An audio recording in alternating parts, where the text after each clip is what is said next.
উদাহরণ উদাহরণ 10 ঠিক আছে। এটা কি বলা আছে একটু দেখি। a plus b plus c a plus b plus c equal to 2 এবং কথা বলবেন না, এবং ab plus bc plus ab plus bc plus ac equal to 1 হলে a plus b whole square plus b plus c whole square plus c plus a whole square এর মান কত? ঠিক আছে।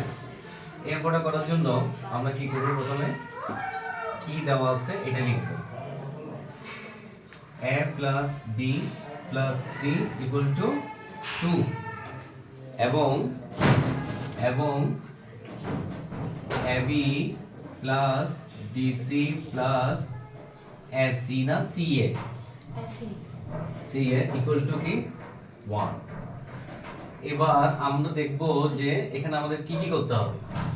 আমরা যখন এটা কি করব, প্রদত্ত রাশি এই জায়গাটাতে আমরা এটাকে অ্যানালাইসিস করব। সেটা কি a plus b whole square plus যেটা আমাদের বের করতে বলেছে সেটা লিখব এখানে b plus c whole square plus c plus a whole square.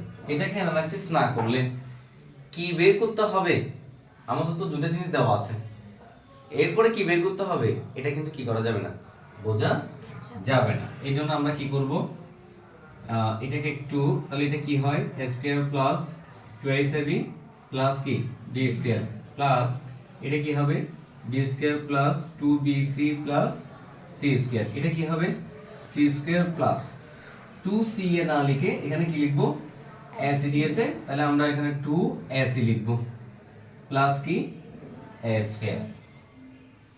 তো এখানে কি আছে a স্কয়ার প্লাস দুইটা a স্কয়ার দুইটা b স্কয়ার, তাই না, দুইটা a স্কয়ার তারপর দুইটা b স্কয়ার প্লাস দুইটা কি c স্কয়ার, এছাড়া আছে কি plus 2ab plus 2bc plus 2ac, যেটাকে আমরা আগে কি লিখতাম c এ লিখতাম, এখন কি লিখছি ও যেমন দেওয়া আছে সেই কারণে।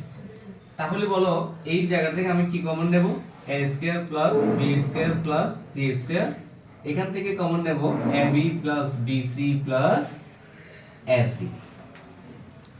এবার তো বলো যে এটার তো মান দেওয়া আছে কিন্তু এটার মান কি নাই, দেওয়া নাই। ইচ্ছে করলে আমরা যদি ইচ্ছে করি এই সূত্রটা এখানেও করতে পারি, অথবা এই সূত্রটা দেখি চাইলে এখানেও বের করে নিতে পারি ইচ্ছে করলে, আর নাহলে আমরা এটা এখানে করতে পারি, কোথায় মানে সমান চিহ্ন দিয়ে অঙ্কের মধ্যেও দেখাতে পারি। যদি আমরা এখানে এটা দেখাই, যদি বলি যে আমরা যদি বলি যে যদি বলি জানা আছে দিয়ে যদি করি, কি জানা আছে a plus b plus c whole square সমান কি a square plus b square plus c square plus 2 into কি বলেন ab plus bc plus ac। এরকম কি কোন একটা সূত্র জানা আছে আমাদের। এখন যদি আমরা এখানে যদি একটু হোল স্কয়ার বসাই,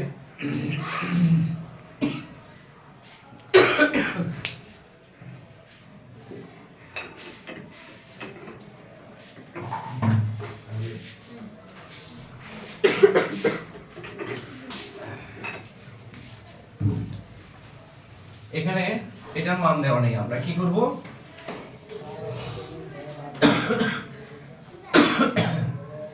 এটা মান দেবে কাশি। এটা কি আছে,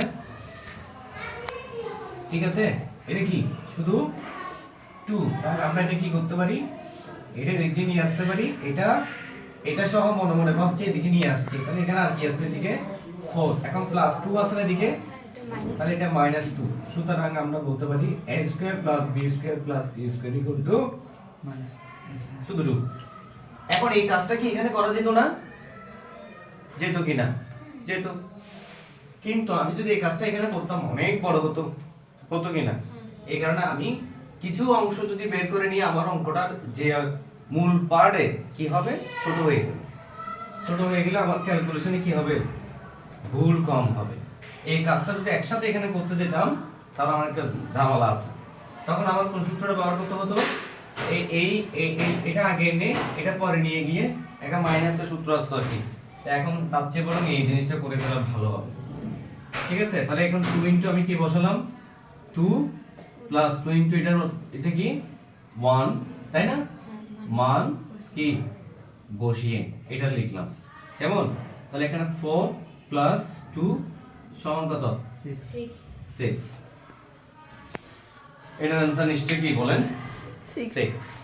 বোঝা গেল বিষয়টি? তাহলে অঙ্কটা এভাবেই আমাদের অ্যানালাইসিস করতে হবে। যেটা দেওয়া আছে সেটা লিখে পরবর্তীতে আমরা যেটা কি করব, আমাদেরকে যেটা বের করতে বলা হয়েছে সেখান থেকে অ্যানালাইসিস করে দেখব কি দেওয়া আছে কি দেওয়া নেই। যেটা দেওয়া নেই সেটা আমরা কি করব, বের করে নেব। এখন প্রশ্ন হচ্ছে আমরা কতটুকু জায়গা রাখবো, এটা নিয়ে একটা যন্ত্রণা, তাই না? এই জন্য আপনাকে পেন্সিল দিয়ে এক পাশে করে দেখতে হবে, তারপর এটা মুছে দেবেন কি করতে হবে সেটা। বোঝেন নাই?